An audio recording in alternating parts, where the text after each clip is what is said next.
ندخل على السؤال اللي بعده اللي هو اسمه بيطلب منك ان انت تكتب الستبس بتاع تحول الستريت او بتاع تحول الاسيتايل كوي الى المالونايل كوي. طيب ولنفترض مثلا ان احنا ناخدها من الاسيتايل كوي وبعدين نبقى نشوف موضوع الستريت ده موضوع ايه بالظبط. قال لك ان خطوه تحول الاسيتايل كوي الى المالونايل كوي دي هي تعتبر الخطوه الاوليه في تحول الفاتي اسيد في تعتبر الخطوه الاوليه في تكوين الفاتي اسيد اللي احنا بنسميها عمليه اللايبوجينيسيس. وعمليه اللايبوجينيسيس ببساطه هي مش عكس البيتا اوكسيديشن، هي ممكن يكون فيها جزء عكس البيتا اوكسيديشن ولكنها اكثر تعقيدا من ان احنا ممكن نطلق عليها معكوس البيتا اوكسيديشن. طيب دلوقتي هو بيقول لك ايه؟ اكتب لي بس اول خطوه في عمليه اللايبوجينيسيس او اول خطوه في تصنيع الفاتي اسيد وهي تحول الاسيتايل كوي الى المالونايل كوي. تحول الاسيتايل كوي الى المالونايل كوي بيتم عن طريق انزيم اسمه الاسيتايل كوي كاربوكسيليز انزيم. كاربوكسيليز انزيم. هذا الاسيتايل كوي كاربوكسيليز انزيم ايه اللي خلانا نطلق عليه؟ ايه اللي خلانا نجيب كاربوكسيليز انزيم؟ اكيد لان المالونايل بيزيد عن الاسيتايل كوي بكربونه. طيب الخطوات بتاعتي هبداها ازاي؟ قال لك ابدا ارسم لي الصيغه بتاعت الاسيتايل كوي اللي هو عباره عن سي دبل بوند او وهنا بيكون عندي اس كوي وهنا بيكون عندي سي اتش 3. تمام؟ ده اللي هو يعتبر الاسيتايل كوي.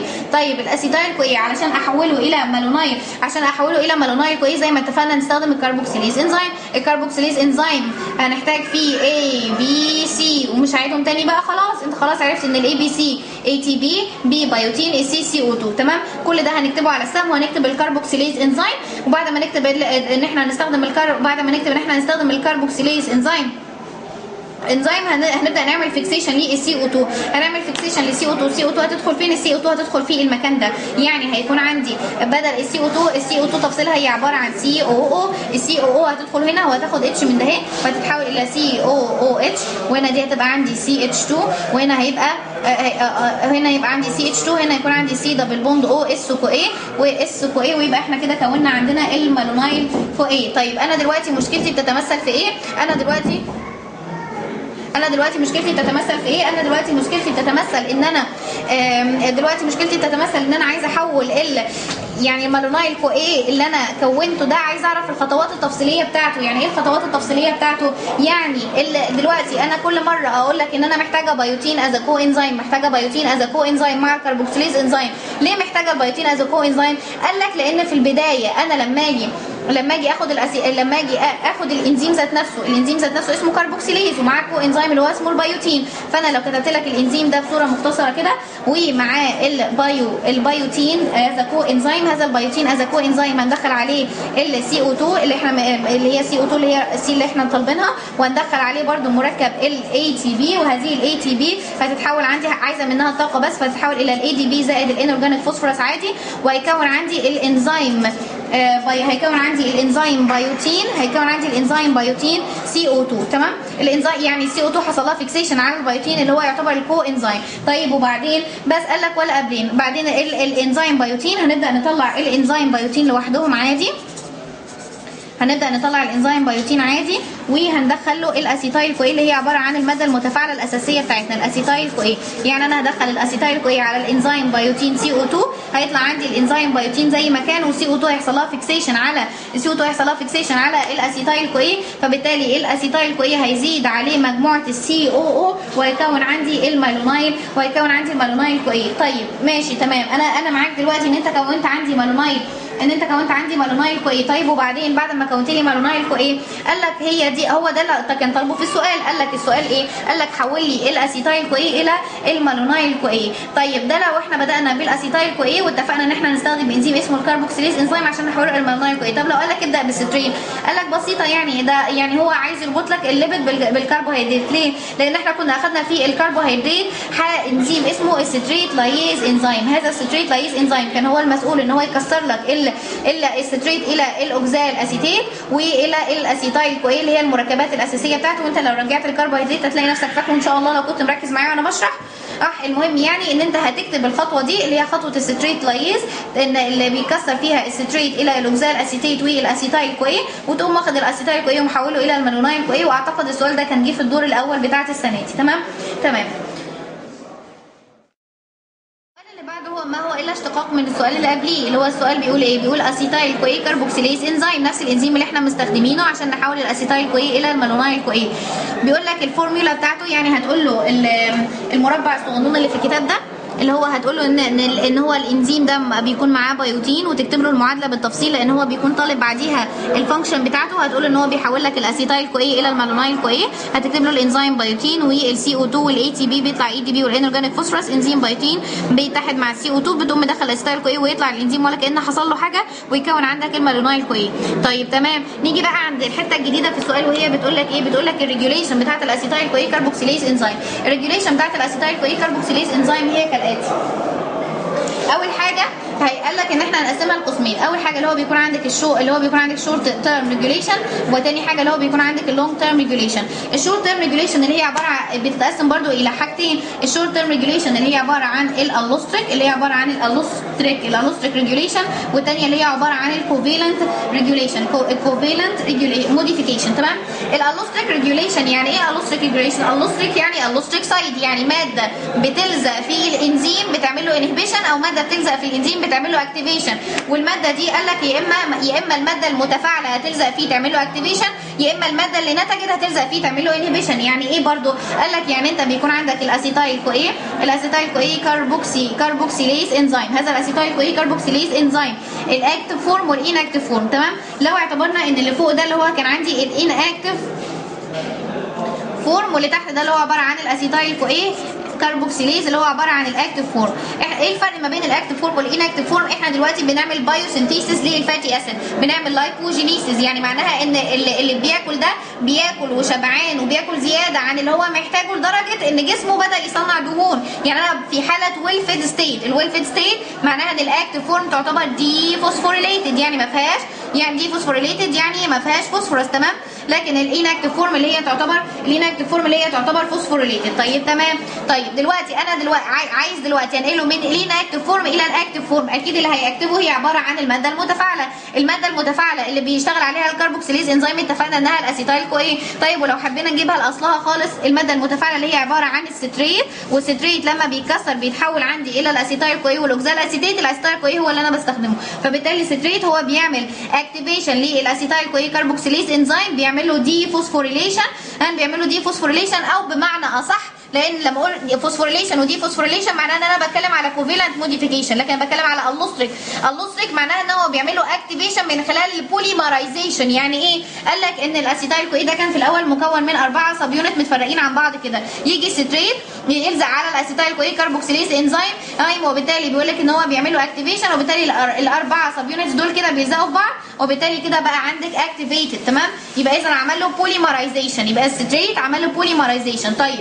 لما اجي اكلمك على العكس، انا دلوقتي هو اكتف عايزه احوله الى ان اكتف، الماده الناتجه عندي ايه؟ الماده الناتجه عندي اللي هي اسمها المالونايل كوي. قال لك ليه واحنا نبص تحت رجلينا ما نبص بعيد شويه؟ انا بعد ما امشي بخطوات اللايبوجينيسيس اللي هينتج عندي فاتي اسيد ده ممكن مثلا ان هو يكون عندك بالميتويل كوي. المهم ان الناتج النهائي مثلا زي البالميتويل كوي برده هيلزق عليه من خلال الالوستريك موديفيكيشن. البالميتويل كوي هيعمل فيدباك انهبيشن على الاسيتايل كوي كاربوكسيليز انزيم من خلال ان هو يعمل له دي بوليمرايزيشن، وهيبعتر الانزيم ل4 سب يونتس تانيين. تمام.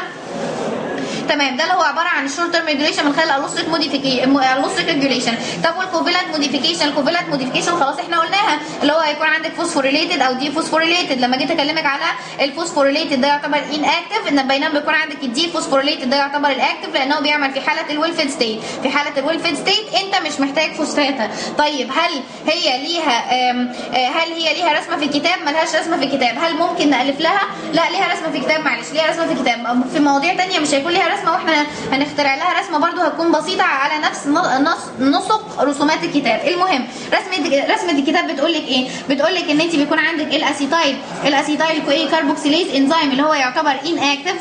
الاسيتايل كوي اللي هو يعتبر ان اكتف يعني فوسفوريليتد من الاخر، بتتحول الى الاكتف فورم اللي هي يعتبر الاسيتايل كوي الاكتف فورم اللي هي تعتبر دي فوسفوريليتد. هذا الاسيتايل كوي دي فوسفوريليتد معناها ان انت هتشيلي فوسفات، معناها ان انت هتشغلي عليها الفوسفاتيز انزيم. طيب ما هو هو الهرمون الذي يعمل في حاله الويلفيد ستيت؟ الهرمون الذي يعمل في حاله الويلفيد ستيت اللي هو عباره عن الانسولين، فبالتالي الانسولين هيعمل لك اكتيفيشن للفوسفاتيز انزيم. طيب عايزين نحوله الى الاكتيف تاني، طبعا هنا بتشيل الانورجانيك فوسفورس، طب عايزين نحوله الى الاكتيف تاني، الانكتيف تاني قصدي، هنشغل عليه الكاينيز انزيم. الكاينيز انزيم هيبدا يعمل له هو فوسفوريليشن من خلال ان هو هيدخل له اي سي بي، وهيطلع منه هيطلع الاي دي بي، وهيركب عليه الفوسفات ويحوله الى الانكتيف. طيب ايه هي الهرمونات اللي بتشتغل في حاله هي الهرمونات اللي بتشتغل في حاله في حاله الويلفيد، الهرمونات اللي بتشتغل في حاله الستارفيشن اللي هي عايزه تشغل الكاينيز، اللي هي عايزه تعمل انكتيفيشن لتكوين الدهون او لتكوين الليبيد، اللي هي عباره عن هرمونات زي الجلوكاجون زي الابينفرين والنور ابينفرين وهكذا. تمام. طيب اخر حاجه بس ان هو بيكون عندك الاسيتايل كوي كاربوكسيليز انزيم الاكتيف، زي ما اتفقنا ان اللي بيحفزه اللي هو بيكون عندك الستريت من خلال انه بيعملوا بوليمرايزيشن، واللي بيمنعه هو اللي بيوقفوا اللي بيعملوا دي بوليمرايزيشن اللي هو عباره عن البالميتويل كوي. في الكتاب هتلاقي عندك معادله مكتوبه في الجنب كده، المعادله دي بتقول لك الجلوكوز ممكن تحوليه الى ستريت، الستريت بيتحول الى الاسيتايل كوي، والاسيتايل كوي بنحوله الى المالونايل كوي من خلال الكاربوكسيليز، المالونايل كوي بيصنع لك البالميتويل كوي اللي هو المركب النهائي، المركب النهائي بيعمل فيدباك انهبيشن عليه، بينما بيكون عندك الستريت اللي هو عباره عن هيكون لك الماده المتفاعله بيعمل فيدباك ستيميوليشن للانزيم. السؤال اللي بعديه بيقول ايه؟ draw a diagram of the fatty acid synthase complex and its reaction.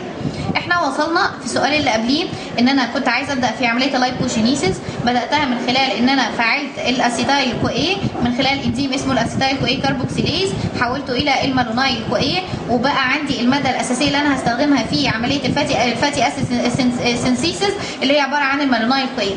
نبدا بقى نخش في الجد اللي هو draw a label diagram of الفاتي اسيد سينثيز complex and its reaction. يعني ايه؟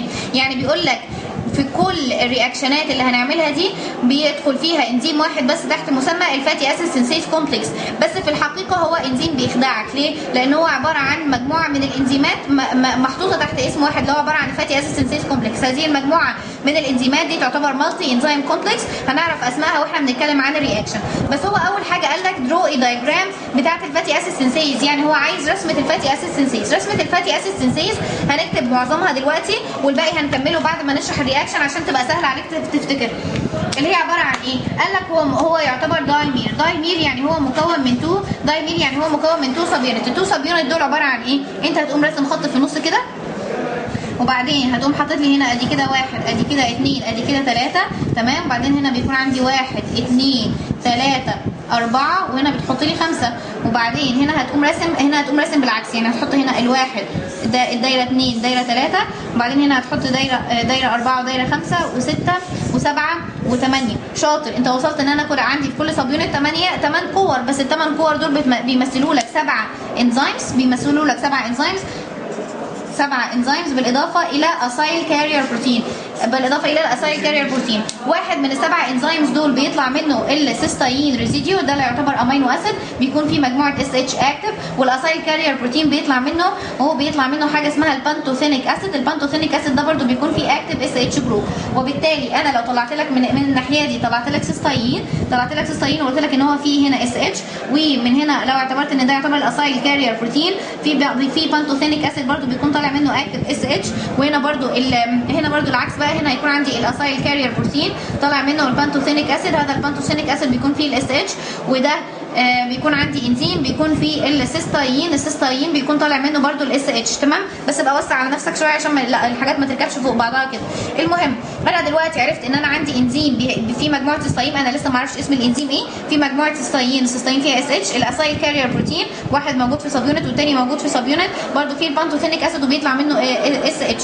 طيب المعلومه الثانيه اللي عايزين نقولها هتلاحظها من على الرسم بعد ما رسمنا انت عندك الاسايل كارير بروتين موجود في ناحيه في السب يونت الاولانيه، بينما في السب يونت الثانيه موجود في الناحيه الثانيه، يبقى اذا انت هتطلق عليه ان هو arranged in head to tail configuration، يعني العكس بالعكس، يعني هنا الهيد وهنا التيل وهنا التيل وهنا الهيد وهكذا، يعني head to tail configuration. المعلومه الثالثه اللي هيعوزك تقولها له ان هو يعتبر active only when دايمير، يعني بيقول لك ان هو يعتبر اكتف بس لما يكون في الصوره دايمير. ليه؟ لان بيقول لك ان الانزيم مش بيشتغل دي سب يونت مع نفسها ودي سب يونت مع نفسها، وانما بيقول لك ان هم بيكون لهم فانكشنال ديفيجن. فانكشنال ديفيجن بيكون جاي كده اهو، يعني لو ضربت مع ده كده وضربت مع ده كده، دي بنسميها الفانكشنال ديفيجن. هذه الفانكشنال ديفيجن هي اللي بتقسمها لك غير السب يونت ديفيجن، يعني كان دي اناتوميكال، دي ده الحته دي شبه الحته دي، لكن دي الفانكشنال انا عايزه الحته دي تشتغل مع الحته دي والحته دي تشتغل مع الحته دي. تمام؟ يبقى احنا كده خلصنا المعلومات اللي هو عايز يقولها لنا في اول السؤال، اللي هي الدايجرام بتاع الفاتي اسيد سينثيز كومبلكس. طبعا لسه الدوائر دي المفروض نملاها انزيمات دلوقتي، هنعرفها بعد نملاها بعد ما نكتب الرياكشنز بتاعتها اللي هو الشق الثاني من السؤال عشان يبقى سهل عليك تفهم. نبدا ندخل في الشق الثاني من السؤال اللي هو عباره عن اتس رياكشن. الرياكشنز بتاعتها هنسميها ايه؟ هنسميها دي نوفو سينثيسيس. يعني احنا بنتكلم على الدي نوفو. الدي نوفو يعني احنا بنصنع فاتي اسيد من الزيرو، من اسيتايل كو من مالونايل كو من مواد مالهاش اي علاقه بالفاتي اسيد، بنصنعها من الصفر، بنسميها دي نوفو سينثيسيس. تمام؟ هيبدا في الكتاب بادئها لك ازاي؟ في الكتاب بادئها لك يا ستي، قال لك احنا هنحط التفاعل اللي احنا اتفقنا عليه من الاول اللي هو عباره عن اسيتايل كو وهو بيتحول الى المالونايل، وهو بيتحول عندك الى المالونايل كو من خلال الكربوكسيليز، انزيم اللي احنا اتفقنا عليه، ودخل عندي CO2. تمام. والكربوكسيليز انزيم ده مش تبعها، لان احنا قلنا الكربوكسيليز انزيم ده بيجي سؤال لوحده اصلا، هو سؤال رقم 10. طيب ايه كربوكسيليز انزيم؟ تمام. امال انت عايز تقول لي ايه؟ انا عايزه اقول لك ان انت بعد ما دخلت الاسيتايل كو والمالونايل كو ان احنا هندخله مع الانزيم. طب الانزيم ده يا ترى هنرمز له بالرمز ايه؟ احنا اتفقنا ان هو عباره عن مكون من 2 سب يونت. ال2 سب يونت دول لازقين في بعض كده اهو. تمام؟ ومن سب يونت بيطلع عندي السيستاين ريزيديو. السيستاين ريزيديو ده بيكون فيه اكتف اس اتش جروب، وبعدين هنا بيكون عندي بانتوثينيك اسيد بيكون فيه برضو اكتف اس اتش جروب، والناحيه الثانيه العكس بالعكس، يعني هنا سيستاين يعني هنا تكتب له البانتوثينيك اسيد بيكون فيه اس اتش، وهنا في بانتوثينيك يعني هنا تكتب له سيستاين، وهنا يكون فيه برضو اكتف اس اتش. تمام. يبقى اذا انا دلوقتي عندي الانزيم، ودلوقتي عندي المالونايل كو وعندي الاسيتايل كو والاثنين هستخدمهم في التفاعل. يعني انا هستخدم المالونايل وهستخدم الاسيتايل وهستخدم الانزيم. قال لك هنعملها ايه؟ قال لك هنعمل كالاتي، هنعمل ان انا هجيب الاسيتايل كو تمام؟ هجيب الاسيتايل كو وهدخله مع الانزيم، الاسيتايل كو في سي هيركب على السيستاين ريزيديو اللي هي فيها سي، فهيكون عندي اللي هو يعتبر ده السب يونت الاولانيه فيها السيستاين ريزيديو، وبعدين بيكون فيها الاكتف اس اتش جروب. هتمسك في الاسيتايل كو ازاي؟ الاسيتايل كو الرمز بتاعه عباره عن الاسيتايل كو الرمز بتاعه زي ما اتفقنا اللي هو عباره عن سي اتش 3، عباره عن سي دبل بوند او، عباره عن اس كو تمام؟ اس كو هنعمل ايه؟ هنعمل ريموفال للكواش اللي هو عباره عن الكو انزيم هنشيله من الاسيتايل كو هنشيله من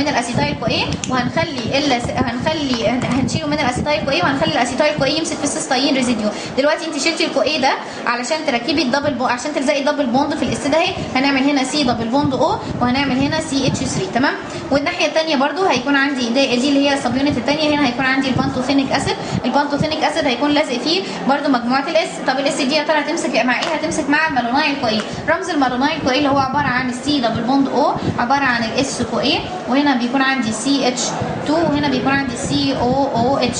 لاحظين الفرق ان هو شبه البروبيونيك اسيد، بس الفرق ما بينه ان هنا بيكون عندي سي او اتش وهنا بيكون عندي سي او اتش، انما البروبيونيك اسيد بيكون عندي سي او اتش واحده بس. تمام؟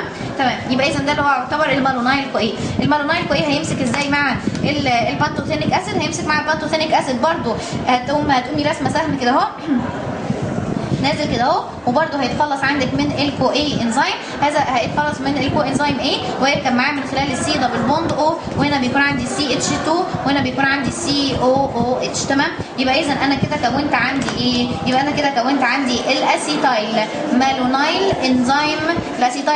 انزيم كومبلكس. يبقى انا كده كونت الاسيتايل مالونايل انزيم كومبلكس. تمام؟ هذا الاسيتايل مالونايل انزيم كومبلكس هنعمل ايه بعدين كده؟ يعني انا كده ركبتهم على بعض. طيب من اول هنا اهو هنبدا الريفرسال بتاعه البيتا اوكسيديشن. مش البيتا اوكسيديشن كنا احنا بنعمل ايه؟ البيتا اوكسيديشن كنا بنعمل اوكسيديشن وبعدين هيدريشن، بنروح حاطين ميه وبعدين بنعمل اوكسيديشن وبعدين بنعمل كليفج، بنبدا نقطع المركبين من بعض. دلوقتي احنا هنعمل عكس كل خطوه وهنمشي بالشقلوب. يعني ايه؟ بدل ما هنقطع هنلم على بعض، يعني بدل ما هنعمل كليفج هنعمل كوندنسيشن، بدل ما هنعمل اوكسيديشن هنعمل ريدكشن، بدل ما هنعمل هيدريشن هنعمل دي هيدريشن يعني هننزع الميه، بدل ما هنعمل اوكسيديشن هنعمل ريدكشن تاني. تمام؟ ده اللي هي الاربع خطوات بتوعنا اللي احنا هنمشي عليهم دلوقتي. نركز دلوقتي مع بعض. دلوقتي اول خطوه المفروض احنا استنتجناها ايه؟ ان احنا هنعمل كوندنسيشن. هنعمل هنعمل كوندنسيشن ازاي وكل ذره كربونايه مكتفيه باللي عندها؟ خلاص قال لك مش ازمه، نشيل سي او ده اهي على شكل سي او 2، يعني نعمل عمليه دي كاربوكسيليشن ونلزق الاثنين دول في بعض. يعني هيكون منظره عامل ازاي عشان ابقى معاكي ومتابعه معاكي؟ قال لك هنرسم الانزيمين دول زي ما بعض كده، وهنا ده هيكون عندي السيستاين، هنا ده هيكون عندي البانتوثينيك اسيد، وهنا ده بيكون عندي الاس، وهنا ده برده لا هنا هيكون عندي بقى الاس اتش هترجع زي ما كانت. تمام، الاس اتش هترجع زي ما كانت، وهننزل ده تحت. بس قبل ما ننزل ده تحت ده هيضطر ان هو يتخلص من السي او 2 اللي عنده اللي هي عباره عن سي او ده اهي، وهنكتب الانزيم بقيه الانزيم عادي اللي هو بيكون عندك هنا اس دبل بوند، وهنا بيكون عندي سي اتش 2 عادي جدا، وبعدين هتقومي جايبه لها بقى اللي فوق لان انا خلاص اتخلصت من دي، هيكون عندي سي دبل بوند او، وهنا هيكون عندي سي اتش 3. تمام، وهنا يكون عندي سي اتش 3. طيب وبعدين يبقى اذا انا دلوقتي عملت كوندنسيشن. طيب المركب اللي طلع لي ده اسمه ايه؟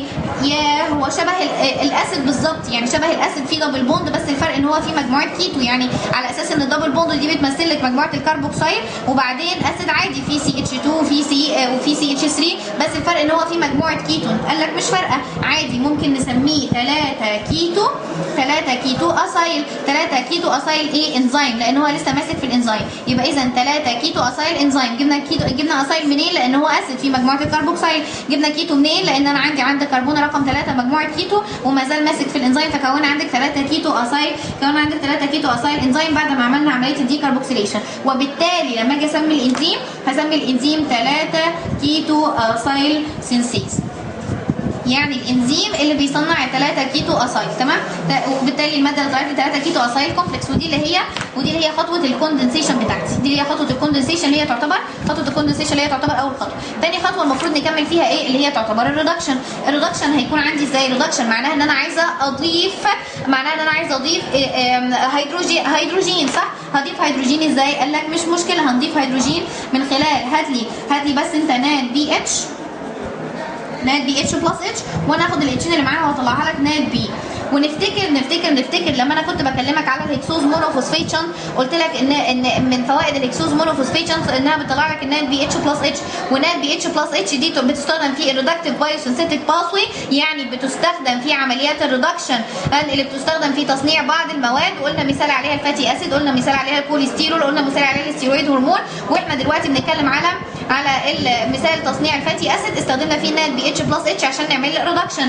طيب هنعمل ريدكشن لايه؟ اكيد هنعمل ريدكشن لمجموعه الكيتو. مجموعه الكيتو اللي مضايقانا ده هي، يعني علشان تبقى عارف احنا بندور على ايه وانت ماشي في الخطوات. وانت ماشي في الخطوات اول حاجه اكتشفت ان احنا هنعمل كوندنسيشن، هنلزق الاثنين في بعض. اللي بعد ما الاثنين لزقوا في بعض يكون عندي الاسيد، بس عندي ازمه واحده بس في مجموعه الكيتو، يعني انا عايزه اتخلص من مجموعه الكيتو. طب هتخلص منها ازاي؟ قال لك هنعمل بعد ما عملت كوندنسيشن، قال لك هنعمل ريدكشن ديهايدريشن ريدكشن، وهتلاقي نفسك اتخلصت من مجموعه الكيتو وانت مش حاسس. ازاي؟ قال لك اول حاجه الريدكشن معناها ايه؟ معناها ان انا هركب هدي السي دي اتشين، يعني الصوره هتطلع سي اتش 3، هيطلع عندي هنا سي او اتش واتش، وهيطلع عندي هنا سي اتش 2، وهيطلع عندي هنا سي دبل بوند او، وهيطلع عندي من هنا الاس، وهيطلع هنا بانتوثينيك اسيد، وهنا ده السب يونت الاول. ترسم الانزيم عادي زي ما كان، وهنا ده يعتبر السيستين، وهنا دي تعتبر الاس اتش جروب. تمام.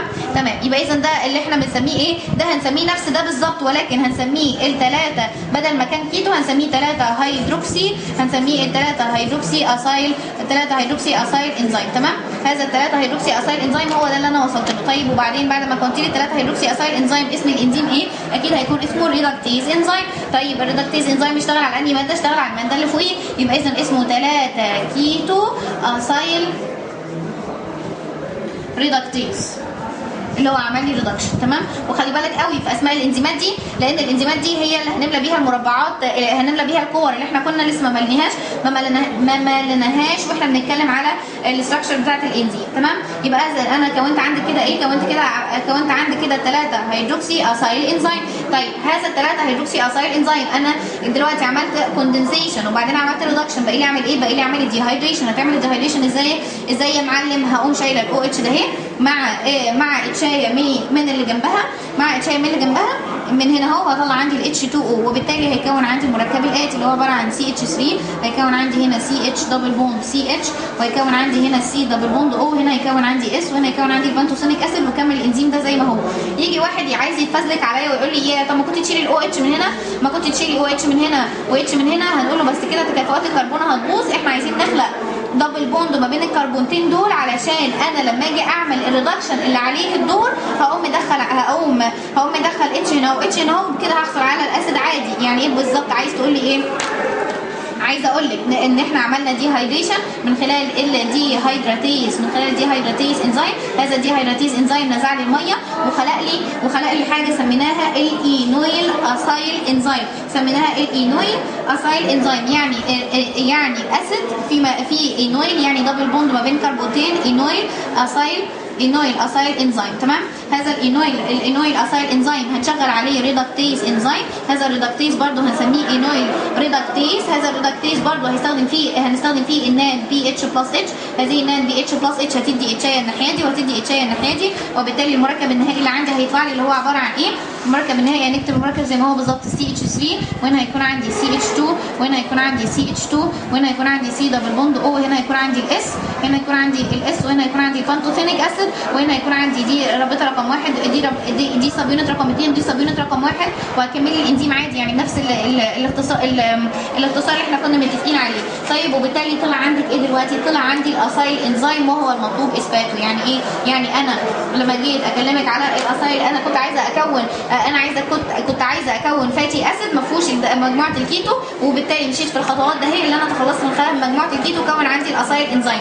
طيب وبعدين هل انا عايزه اكون فاتي اسيد مكون من 4 كربونات بس، ولا المفروض ان انا اكمل لغايه ما اوصل لعدد معين؟ وليكن مثلا ان احنا عايزين نصنع صاحبنا اللي هو عباره عن البالميتيك اسيد. البالميتيك اسيد عباره عن كام كربون؟ عباره عن 16 كربون اتوم. هذه 16 كربون اتوم هنضطر نعيد الخطوات دي كام مره؟ قال لك مش مشكله، اقسم ال 16 على الاثنين هيطلع لك 8 واطرح منها 1 هيطلع لك. المفروض نعملها 7 مرات. ليه؟ لان انا في اول خطوه اهو وصنعت 4 كربونات، وبعد كده في كل خطوه هنضيف 2 2 2، فبالتالي انا اول خطوه خلصت لي 4، فبالتالي انا مستغنيه عن خطوه من ال8 خطوات، فبالتالي انا هلف الخطوات دي 7 مرات، هلفها 7 مرات مش هعيدها. يعني لو انت هتقول له لو انت وصلت للمركب ده وبعدين عايز تعمل له سهم، بيقول لك ان انت هتقول له الخطوات دي هتتعد كم مره كمان؟ هتقول له 6 زي ما هو كاتب لك في كتابك، هتتعد 6 مرات. لكن لو التوتال على بعضه لو احنا حسبناها من الزيرو، يعني لو احنا حسبناها احنا لسه ما عملناش حاجه، المفروض ان انت هتكررها 7 مرات. تمام. يبقى اذا ده اللي هو يعتبر الاسايل انزيم. طيب في الكتاب عشان عنده مساحه برده عمل ايه؟ عشان احنا ما عندناش مساحه نلم كل ده على بعضه، قال لك ان احنا وصلنا للمركب النهائي اللي هو عباره عن اسايل انزيم اللي احنا لسه واصلين له اهو. يعني عشان انت لو نساي ونسيت، احنا وصلنا ان احنا عندنا اسايل انزيم. هذا الاسايل انزيم ماسك في البانتوثينيك اسيد زي ما هو مكتوب في الكتاب اهو، وهنا عباره عن الاس، وهنا عباره عن سي دبل بوند، وهنا عباره عن سي اتش 2 والسي اتش 2 والسي اتش 3. تمام؟ طيب ده اللي هو يعتبر الاسايل انزيم. الاسايل انزيم ده بقى زي ما اتفقنا ان هو المفروض نعيد عليه كم مره؟ المفروض نعيد عليه 7 مرات كمان. طيب هنعيد عليه 7 مرات كمان ازاي؟ قال لك مشكلتي ان انا بعمل اديشن للنيو كربون من خلال المالونايل كوي، والمالونايل كوي كان بيركب على البانتوثينيك اسيد، والبانتوثينيك اسيد زي ما انت طلعت في الاخر مشغول. قال لك خلاص مش ازمه، ننقل البانتوثينيك اسيد للسيستاين اللي فوقيه ونفضي البانتوثينيك اسيد عشان يستقبل مالونايل كوي جديد. هنستخدم انزيم اسمه ايه؟ هنستخدم انزيم اسمه ترانس اسايليز انزيم. هذا ترانس اسايليز انزيم هياخد اللي انت كونته عند البانتوثينيك اسيد ويقوم رافعه فوق مكان جنب السيستاين، وبالتالي تبدا الاديشن بتاعت المالونايل كوي. انت كل التفاصيل دي مش عايزه، انت كل اللي هتعمله ايه؟ كل اللي هتعمله ان انت هتقوم شادد سهم كده طويل هتطلعه من الاسايل انزيم وتاخد من الاسايل انزيم وتقوم طالع بيه وتقول له ترانس اسايليز انزيم وبس، وهو المصحح هيفهم انت عاوز ايه بالظبط. طيب دلوقتي انت قعدت تلف لغايه ما خلاص انت وصلت للي انت عايزه، وكونت عندك مثلا البالميتيك اسيد. تمام؟ طيب كونت البالميتيك اسيد اللي هو مكون من 16 كربون اتوم. عايز توقف يعني ايه؟ عايز اتخلص من الانزيم، عايز ارجع الانزيم زي ما كان وارجع كل حاجه زي ما كانت. قال لك مش مشكله خالص. قال لك هندخل ميه. الميه عباره عن ايه؟ الميه عباره عن او اتش. الميه عباره عن او اتش واتش. الاتش ده هتروح للاس ده هي علشان يرجع عندك البانتوثينيك اسيد اس اتش زي ما كان، وبعدين الاو اتش دي هتركب على السي دبل بوند او فتتحول عندك الى سي او اتش. والانزيم اللي هنستخدمه اللي هيدخل لي ميه اسمه ثايو استريس انزيم. ثايو زي ما اتفقنا جاي من سلفر. السلفر ده هو اللي هيقطع لي الرابطه ما بين مجموعه السلفر وما بين الفاتي اسيد اللي انا عايزه اصنعه، واما خرج لك البالميتيك اسيد. تمام؟ هي دي الرسمه المكلكعه اللي هي صفحه 102. انت لو اتدربت عليها كلها يعني هتلاقيها سهله وبسيطه خالص، وهتلاقيها يعني مش هتاخد منك وقت ان شاء الله. طيب دلوقتي احنا عايزين نعمل حاجتين. عايزين نجمع الانزيمات اللي استخدمناها علشان نحطها في الكور اللي احنا سايبين مكانها فاضي ده اهي. نجمع الانزيمات اللي استخدمناها عشان نحطها في الكور في الكور علشان يبقى احنا كده رسمه الاستراكشر بتاعت الفاتي اسيد سينسيز انزيم كملت. ادي كده ده اللي هو يعتبر رقم واحد عايزين نعمله. رقم اتنين عايزين نكتب الاوفر اول رياكشن، يعني نعمل تجميع لكل العك اللي احنا عكيناه ده. طيب نقول لك واحده واحده علينا، واحده واحده يعني ايه؟ قال لك ان انا يا سيدي لو هناخد الاستراكشر الاول، الانزيمات اللي احنا استخدمناها عباره عن ايه؟ الانزيمات اللي احنا استخدمناها نبدا من الاول. الانزيمات اول حاجه انا لما جيت انقل مجموعه الاسيتايل عشان اركبها مع السيستاين وطلعت كويه وركبت السيستاين مع الاسيتايل كويه، استخدمت حاجه اسمها ترانس اسيتايليز انزيم. هذا ترانس اسيتايليز انزيم ده انزيم مهم هنستخدمه تمام، او اسيتايل ترانس او اسيتايل ترانس اسايليز تمام. وبرده لما جيت انقل المالونايل كويه هستخدم المالونايل، هستخدم المالونايل ترانس اسايليز يبقى اذا هنا انا استخدمت اسيتايل ترانس اسايليز وهنا استخدمت المالونايل ترانس اسايليز. الانزيم الثالث اللي انا استخدمته اللي هو عباره عن 3 كيتو اسايل سينسيز عشان اصنع 3 كيتو اسايل انزيم. يبقى اذا 3 كيتو اسايل سينسيز. يبقى اذا لو اخذنا الثلاثه دول هتكتبهم لي ازاي؟